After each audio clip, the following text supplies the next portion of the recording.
everyone, welcome to the channel Biology Classes by सुकृति शर्मा। तो students हम post fertilisation changes पढ़ रहे हैं। तो हमने देखा था जब डबल फर्टिलाइजेशन हो जाती है प्लांट्स में तो उसके बाद फर्दर प्रोसेसेस क्या होते थे कि जो जाइगोट है वो एम्ब्रियो में कन्वर्ट हो जाता था और जो प्राइमरी एंडोस्पर्म न्यूक्लियस बना था उसने हमारे पास एंडोस्पर्म बनाया था। ओव्यूल जो है वो सीड में ट्रांसफॉर्म हो जाएगा और फाइनली ओवरी से हमारे पास जो है फ्रूट बन जाता है प्लांट में, है ना। ये हमने ब्रीफ में देखा था और लास्ट के लेक्चर तक हमने डिस्कस किया था कि कैसे हमारे पास जो है एंडोस्पर्म बनता है। हमने एंडोस्पर्म की डेवलपमेंट पढ़ी थी, राइट। आज हम मूव करेंगे with the development of embryo. आज हम एम्ब्रियो की डेवलपमेंट जो है वो स्टडी करेंगे, ठीक है। अब देखो एम्ब्रियो हमने देखा था, जैसे हमारे पास यहाँ पे एम्ब्रियो सैक था तो यहाँ पे थे दो सिनर्जिड्स और एक एग सेल था, है ना। ये दो मेल गैमेट से हमारे पास एक मेल गैमेट इसके साथ फ्यूज हुआ था, है ना। थोड़ा रिमाइंड करो, डबल फर्टिलाइजेशन और एक जो मेल न्यूक्लियस है इसने ट्रिप्लाइड प्राइमरी एंडोस्पर्म न्यूक्लियस बनाया था इसके साथ फ्यूज करके। तो ये जो एग सेल और एक मेल गैमेट की फ्यूजन से हमारे पास क्या बना था, जाइगोट बना था, है ना। जाइगोट बना था। अब यही जाइगोट आगे जाके एम्ब्रियो बनाएगा। क्या बनाएगा? एम्ब्रियो बनाएगा। ये जो जाइगोट बना हमारे पास एग सेल और में एक मेल गैमेट की फ्यूजन से उसने हमारे पास जाइगोट ने फर्दर जब डेवलपमेंट की उसने हमारे पास एम्ब्रियो बनाया और इस प्रोसेस को हम बोलते हैं एम्ब्रियोजेनेसिस। क्या बोलते हैं? एम्ब्रियोजेनेसिस। एम्ब्रियोजेनेसिस क्या हुआ? It is simply the process of formation of embryo. और एम्ब्रियो कहां से बनेगा? जाइगोट से बनेगा, ठीक है। डिप्लॉइड जाइगोट से बनेगा। अब आप देखो प्लांट्स में आप जानते हो प्लांट्स दो तरह के होते हैं, एक मोनोकॉटिलिडनस प्लांट्स होते हैं, एक डाइकॉटिलिडनस प्लांट होते हैं। मतलब इनमें किन्हीं प्लांट्स में एक कॉटिलिडन होता है और कईयों में दो कॉटिलिडन्स होते हैं, है ना। तो लाइकवाइज हमारे पास जो एम्ब्रियो की डेवलपमेंट है वो भी दो तरह की है कि एक हम स्टडी करेंगे कि मोनोकॉट प्लांट्स में कैसे डेवलपमेंट होती है और फिर हम स्टडी करेंगे डाइकॉट प्लांट्स में कैसे होती है वो, ठीक है। हमने वन बाय वन अब इनको डेवलपमेंट को स्टडी करना है। तो हम स्टार्ट करते हैं with the development of dicotyledonous embryo, ठीक है। हम डाइकॉटिलिडनस प्लांट्स में एम्ब्रियो की डेवलपमेंट देखेंगे कि वो डेवलपमेंट कैसे होगी। सबसे पहले हम डाइकॉट्स में स्टडी करेंगे एम्ब्रियो की डेवलपमेंट। अब देखो हमें एम्ब्रियो जो है वो स्टडी करना है ना, एम्ब्रियो की डेवलपमेंट स्टडी करनी है तो हमारे पास कोई एक रेफरेंस होना चाहिए कि किसी एक प्लांट को कंसीडर करके हम उसमें डेवलपमेंट देखें। तो देखो साइंटिस्ट ने मोस्ट कॉमनली देखा गया है, हमारे पास एक प्लांट होता है जिसका नाम है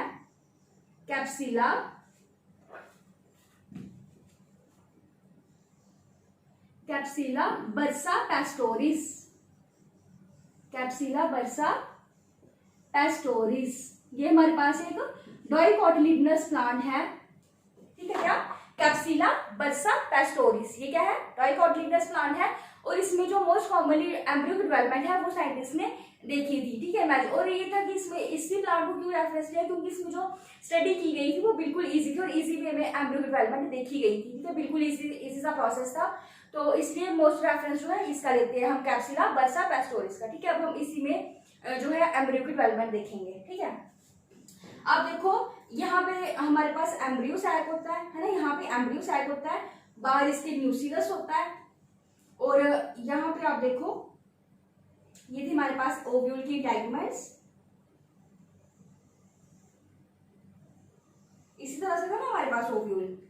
यहाँ पे था हमारे पास जो है सिनर्जिड्स थे, यहाँ पे एंटीपोडल्स थे और यहाँ पे हमारे पास जो है ट्रिप्लाइड प्राइमरी एंडोस्पर्म न्यूक्लियस था जिसने एंडोस्पर्म बनाया और यहाँ पे हमारे पास एग सेल और मेल गैमेट की फ्यूजन से हमारे पास यहाँ पे जो है जाइगोट बन चुका है। अब यहाँ पे हमारे पास जो फाइनली है जाइगोट बन चुका है इस ओव्यूल के अंदर, यहाँ पे क्या है? जाइगोट बन चुका है। अब आप ये देखो ये क्या है इसका? Micropylar and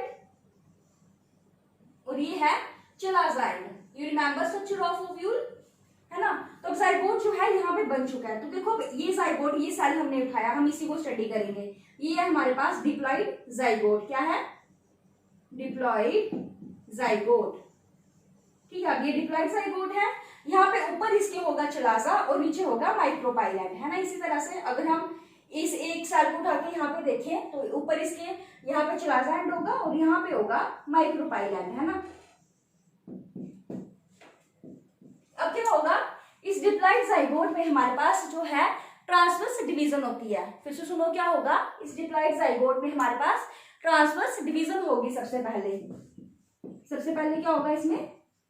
transverse division, transverse division कैसे होती है, इस प्लेन में। फॉर एग्जांपल हमारे पास कोई इस तरह से चीज है, तो ये इस प्लेन में जो डिवीजन होगी ऐसे, इसको हम बोलते हैं ट्रांसवर्स डिवीजन। लॉन्गिट्यूडनली कैसे होती है, अलोंग द लेंथ। ऐसे अगर इस तरह से डिवीजन हो अलोंग द लेंथ तो उसको हम बोलेंगे लॉन्गिट्यूडनल डिवीजन।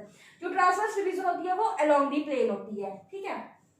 ट्रांसवर्स डिवीजन होगी तो इससे हमारे पास जो है 2 सेल बन जाएंगे, इस तरह से ना 2 सेल बन जाएंगे।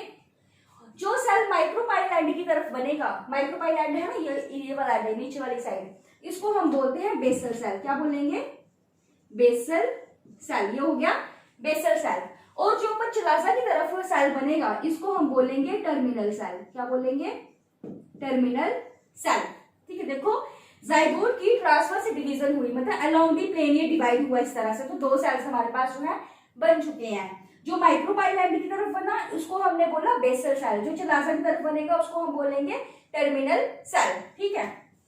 अब क्या होगा कि ये जो बेसल सेल है इसमें फिर से ट्रांसवर्स डिवीजन होंगी। क्या होगा, बेसल सेल जो है इसमें फिर से ट्रांसवर्स डिवीजन होगी, इसमें ट्रांसवर्स डिवीजन होगी। और जो टर्मिनल सेल है इसमें लॉन्गिट्यूडनल डिवीजन होगी, ठीक है। इसमें क्या होगा, लॉन्गिट्यूडनल डिवीजन होगी। बेसल सेल ट्रांसवर्सली डिवाइड करेगा और terminal cell longitudinally. Basal cell transversely तो मैंने आपको बताया ट्रांसवर्सली कैसे होगा, इस तरह से डिवाइड करेगा। तो ये यहाँ पे हमारे पास इस तरह से 2 सेल्स बन जाएंगे, किससे, बेसल सेल से। अब मैंने क्या बताया कि टर्मिनल सेल जो है लॉन्गिट्यूडनली डिवाइड करेगा। लॉन्गिट्यूडनली कैसे, अगर इस तरह से सेल है तो इस तरह से डिवाइड कर जाएगा। तो यहाँ पे इस तरह से हमारे पास जो है ये 2 सेल्स बन जाएंगे, ठीक है।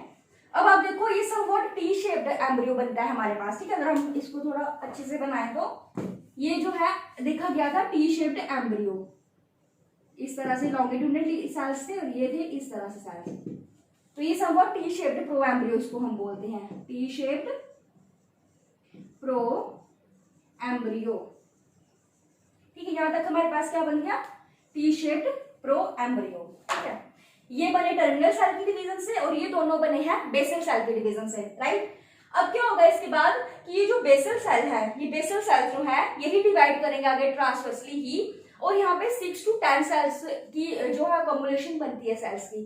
क्या बोला मैंने, ये जो बेसल सेल्स से 2 सेल्स बने हैं यही फर्दर अब आगे और डिवाइड करेंगे ट्रांसवर्सली ही, इनकी ट्रांसवर्सली डिवीजन होगी और 6 से 10 सेल्स के बीच का हमारे पास एक मास क्रिएट होता है जिसको हम बोलते हैं सस्पेंसर। क्या बोलेंगे, सस्पेंसर। आप देखो ये यहाँ पे ये हमारे पास ऐसे ही है लॉन्गिट्यूडनल सेल जो टर्मिनल सेल से बने। अब इनमें जो बेसल सेल है ये डिवाइड करेंगे ट्रांसवर्सली, और मैंने आपको बताया 6 से 10 सेल्स बनेंगे इस तरह से। तो 1 2 3 4 5 6 इस तरह से आप सेल्स बनवा सकते हो।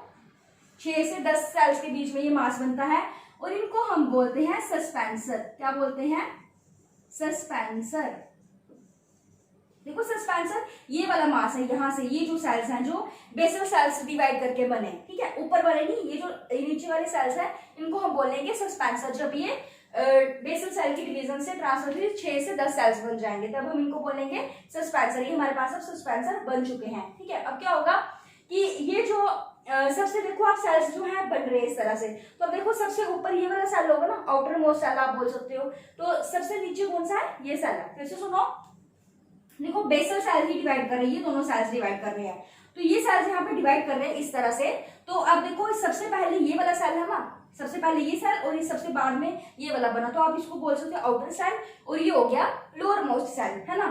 तो जो लोअर मोस्ट सेल होता है इसको हम बोलते हैं हाइपोफाइसिस। क्या बोलेंगे, हाइपोफाइसिस, इसको हम बोलेंगे हाइपोफाइसिस। और जो सबसे अपर वाला सेल होगा इसको हम बोलते हैं वेसिक्यूलर सेल। क्या बोलते हैं, वेसिक्यूलर सेल। ये अपर मोस्ट सेल जो है दिस इज द वेसिक्यूलर सेल, ठीक है। सबसे जो पहले वाला सेल है लोअर मोस्ट सेल है उसको हमने बोला हाइपोफाइसिस, और सबसे अपर मोस्ट सेल जो है इट इज द वेसिक्यूलर सेल। और जो हाइपोफाइसिस है यही हमारे पास आगे जाके रूट कैप और रूट बनाता है, ठीक है। क्या बनाएगा, रेडिकल बनाएगा और रूट कैप बनाएगा, कोट हाइपोफाइसिस, ठीक है। यहाँ तक हमने देखा बेसल सेल की डिवीजन हो गई यहाँ से, और हमारे पास सस्पेंसर बन गया। और सस्पेंसर में भी हमने देखा जो सबसे लोअर मोस्ट सेल है इसको हमने बोला हाइपोफाइसिस, और ये क्या बनाएगा, रेडिकल और रूट कैप बनाएगा हमारे पास। और जो सबसे lower most outer most cell है, यहाँ पर मोस्ट आप बोल सकते हो, ये क्या है, वेसिकुलर सेल है। क्या होगा, वेसिकुलर सेल। ठीक है, अब हमने देखी बेसल सेल की डिवीजन। अब क्या होगा कि जो टर्मिनल सेल की डिवीजन से हमारे पास दो सेल्स बनेंगे, ये भी डिवाइड करेंगे। इनमें सबसे पहले कुछ लॉन्गिट्यूडनल डिविजन्स होंगी, फिर ट्रांसवर्स होंगी और फिर पेरिक्लाइनल डिविजन्स होंगी। तो अल्टीमेटली हमारे पास जो है एक मास बन जाता है सेल्स का, जिसको हम बोलते हैं ग्लोबुलर एम्ब्रियो। इस स्टेज पे आकर हम उसको बोलेंगे ग्लोबुलर एम्ब्रियो। क्या होगा, यहाँ पे देखो आप, ये सेल्स इसी तरह से अरेंज होंगे, ऐसे 6-7 सेल्स आप बना सकते हो इसके सस्पेंसर के। और यहाँ पे अब डिवीजन होनी है टर्मिनल सेल्स की, है ना, टर्मिनल सेल्स डिवाइड करेंगे। तो मैंने आपको बताया सबसे पहले इनमें क्या होगा, कुछ लॉन्गिट्यूडनल डिवीजन होंगे इस तरह से, फिर ट्रांसवर्स डिवीजन हो जाएंगे इन सेल्स में ऐसे, और फिर पेरिक्लाइनल डिवीजन होंगी इस तरह से। तो समवट इस तरह का ये जो मास है हमारे पास बन जाएगा सेल्स का। इस टाइम हम इसको बोलेंगे ग्लोबुलर एम्ब्रियो। क्या बोलेंगे, ग्लोबुलर एम्ब्रियो। ये हमारे पास बना ग्लोबुलर एम्ब्रियो, ये बन जाएगा ग्लोबुलर एम्ब्रियो। ठीक है, अब हम अभी तक हमारे पास जो है टी शेप्ड प्रो एम्ब्रियो से ग्लोबुलर एम्ब्रियो जो है वो बन जाएगा। ठीक है, अब यहाँ पे इतने सारे हमारे पास सेल्स बन गए। ये सस्पेंसर के सेल्स थे, ये हमारे पास टर्मिनल सेल्स से डिफरेंशिएट कर गए। ठीक है, डिविजन्स हो गए, इनमें ग्लोबुलर एम्ब्रियो हमारे पास बन गया। अब इन सेल्स में क्या होता है, कोटिलिडन्स की डिफरेंशिएशन होती है। आप देख रहे हो यहाँ पे हम डाइकॉट स्टडी कर रहे हैं, तो डाइकॉट से तो मतलब 2 कोटिलिडन्स बनेंगे। तो इन सेल्स में यहाँ पे ये जो टर्मिनल सेल्स है, यहाँ पे हमारे पास कोटिलिडन्स की डिफरेंशिएशन हो जाती है, और इसका जो एम्ब्रियो है, ग्लोबुलर एम्ब्रियो है, ये बन जाता है हार्ट शेप बन जाता है इस तरह से। ठीक है, 2 एम्ब्रियो की डिफरेंशिएशन होनी है ना, तो ये इस तरह से समवॉट बन जाता है, हार्ट शेप एम्ब्रियो बन जाता है। ये इस तरह से आप सेल्स बना सकते हो यहाँ पे। इस टाइम हम इसको बोलते हैं हार्ट शेप्ड एम्ब्रियो। क्या बोलेंगे, heart shaped embryo. Heart shape embryo कब बना, जब यहाँ पे कोटिलिडन्स की डिफरेंशिएशन हुई। आप देखो यहाँ पे इस तरह से ये बल्ज है ना अंदर की तरफ, ये क्या, ये डिमार्केशन रिप्रेजेंट कर रही है। यहाँ से यहाँ 2 कोटिलिडन्स बनेंगे हमारे पास। ठीक है, तो इस तरह से हमारे पास जो है हार्ट शेप्ड एम्ब्रियो जो है वो बन जाता है। ठीक है, फिर फर्दर क्या होगा, मैचुरेशन होगी, इनमें जो है डिमार्केशन कंप्लीट हो जाती है, मतलब इस तरह से ये कंप्लीटली जो है वो डिवाइड कर जाएगा, 2 कोटिलिडन्स जो है वो सेपरेट हो जाते हैं। तो अल्टीमेटली आप फाइनली देखो तो हमारे पास इस तरह से जो समवॉट एम्ब्रियो का स्ट्रक्चर ऐसे बनता है, कुछ ये बनता है। ये हमारे पास आ जाते हैं 2 कोटिलिडन्स। मैं ऊपर दिखाती हूँ आपको। अल्टीमेटली इसके बाद क्या होगा फर्दर, हमारे पास जब डिफरेंशिएशन हो जाएगी, डिमार्केशन हो जाएगी, तो इस तरह से हमारे पास जो है ये एम्ब्रियो बन जाता है। ये आगे हमारे पास 2 कोटिलिडन्स, ठीक है, ये 1 2, ये 2 कोटिलिडन्स हमारे पास बन गए। फिर यहाँ पे हमारे पास आ जाती है रेडिकल, या इधर से ही रूट ग्रो कर जाएगी, और ये पार्ट बन जाता है हमारे पास शूट टिप, या आप इसको प्लीम्यूल बोल सकते हो। शूट टिप या फिर क्या बोलोगे, प्लीम्यूल बोल सकते हो आप इसको। ठीक है, ये रेडिकल फर्दर बनाएगी हमारे पास रूट सिस्टम, और प्लीम्यूल बनाएगी हमारे पास क्या, शूट सिस्टम बनाएगी फिर, है ना। तो इस तरह से हमारे पास जो है डाइकॉट एम्ब्रियो की डेवलपमेंट होती है कि हार्ट शेप एम्ब्रियो से फाइनली 2 कोटिलिडन्स सेपरेट हो जाते हैं, यहाँ से रेडिकल ओरिजिनेट होती है जो रूट्स को अराइज करती है, फिर प्लीम्यूल से हमारे पास जो फाइनली शूट सिस्टम जो है वो बन जाता है। तो इस तरह से हमारे पास एक डाइकॉट एम्ब्रियो में जाइगोट से फाइनली डाइकॉट एम्ब्रियो जो है वो बन जाता है। ठीक है, तो ये क्या है, डाइकॉट एम्ब्रियो है। तो इस तरह से आज हमने देखा डाइकॉट एम्ब्रियो की डेवलपमेंट। ठीक है, तो कल के लेक्चर में हम देखेंगे कि जो मोनोकॉट प्लांट्स हैं उनमें एम्ब्रियो की फॉर्मेशन कैसे होती है। ठीक है, वो हम नेक्स्ट लेक्चर में डिस्कस करेंगे। So this is all about today. Thank you.